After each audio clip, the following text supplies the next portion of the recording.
of everyone you've met, let's give 2 examples here. One in the music industry, one in the comedy industry. Who was most impactful to your career, you would say? I think everybody. You know, that's why I started this thing called Who Raised You, right? A couple years ago. Who Raised You was really because the women I was dating, I felt like they were unprepared to be in the world, right? That's a nice way of putting it. That's the nicest so way, nice, bro. That's the nicest way I've ever heard a guy putting it together. That this girl's a fucking whore. This is wisdom. Yeah, Wisdom. Yeah, it's like who sent you? Who raised you? Because a man. This is my definition. Your children should not be sent into the world unless they were prepared to Handle. take care of their life and course. move like women and move like men. Yeah. So I actually said to the young lady, I'm like, who raised you? Because I need to meet your mother and father because she was so beautiful. Yeah. And I hate to see that. We have so many beautiful women on this planet that are not properly prepared for life. You know, let me ask you this. Yeah.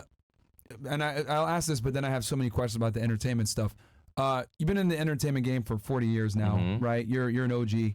You're 64. 64. Yes. Right, guys? Yes, he is 64, guys. So you've been around for a while. You could be my dad, bro. Yeah, absolutely. But he's in good shape, takes care of himself, so you guys can look like this too at 64. Really young. Yeah, you can definitely pass in your 30s or 40s, man. Yes. So my question is, obviously you've been around for a bit. What is the biggest change that you've seen from back when you were in your teens to modern women today? What's the biggest societal trends that you've seen change? That's an interesting question. When I was growing up, the women were more natural.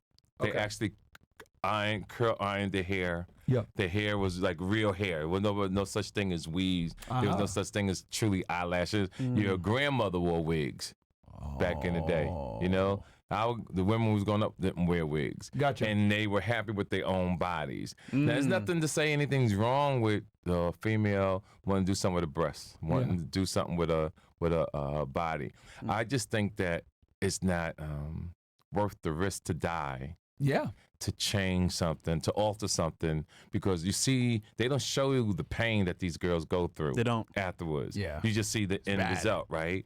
They go through so much pain. BBLs are like the most risky surgeries that you can do. They can't sit down. Yeah, they can't sit down, but I'm trying to be very knowledgeable. There's veins underneath the bottom of your ass that if the doctor cuts that the wrong way and hits the wrong vein, there's nothing he could do.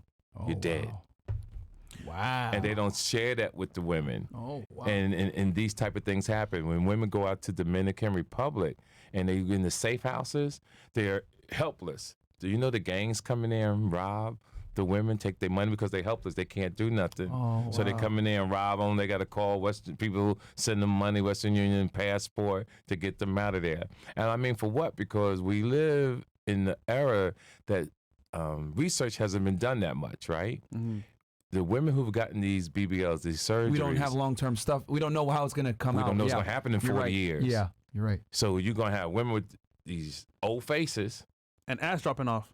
No, bodies still looking like they're young, but we don't know the effect on how it's going to affect you. And I just don't think it's worth it. Just me. And here's the thing. I'm half your age, right? I'm 34, and even for me, I remember just a decade ago, having plastic surgery was frowned upon. Like it was like, oh, what the hell? Now it's like if you have plastic surgery, it's almost like you don't have plastic surgery. What's wrong with you? Here's the thing that happened the other day. I travel so much. I'm sitting in the airport and I'm watching the women walk by with the fake booties, eyelashes. Now, most women think you're checking them out, because they think they fine. When I look at a woman that got the fake butt and eyelashes, I'm looking at you like an antique model car because it's starting to play out. You're starting to look like an old Lamborghini. Yeah. You're starting to look like an old Rolls Royce. Like when you first saw them, they were amazing, right? But when you see them now, nah.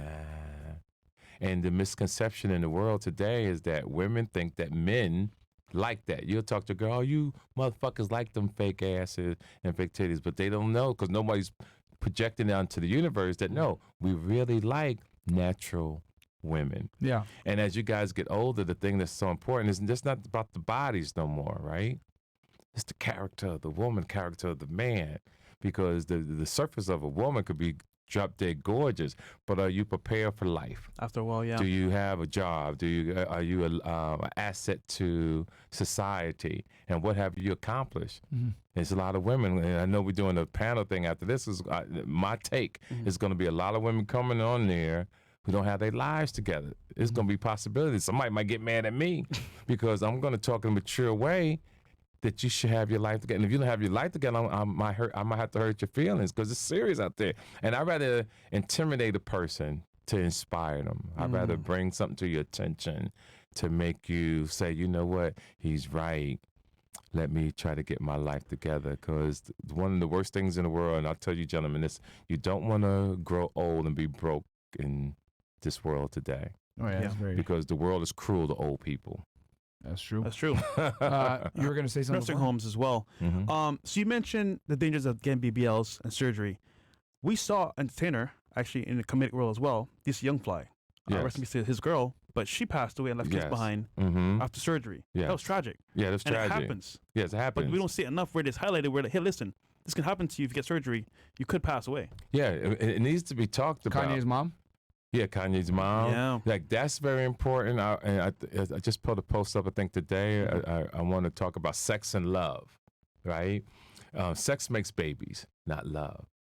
And when you have just sex, a woman wants a man to be a father to the child, but psychologically it's already complicated, because when you just meet someone with a one-night stand, we're both at fault. I didn't have a condom on. You got pregnant. The universe was saying you was ovulating at the same time, and all these bad things happen. Sometimes you get great results. You have a beautiful child and stuff. But what we want to put into the universe is to get people to stop doing that, because it's a mental torture to a man to raise a child that he didn't really put love into his mother. I never met your mom. I never met your dad. Don't know nothing about you. We went out. I saw you because on this particular night you had the best outfit on that you ever had in your closet. So you had the jeans on, your titties was out. And I'm thinking I'm I'm buying drinks. Hey, get that. We go to the flyer spot. Got the bad bins. You laying back.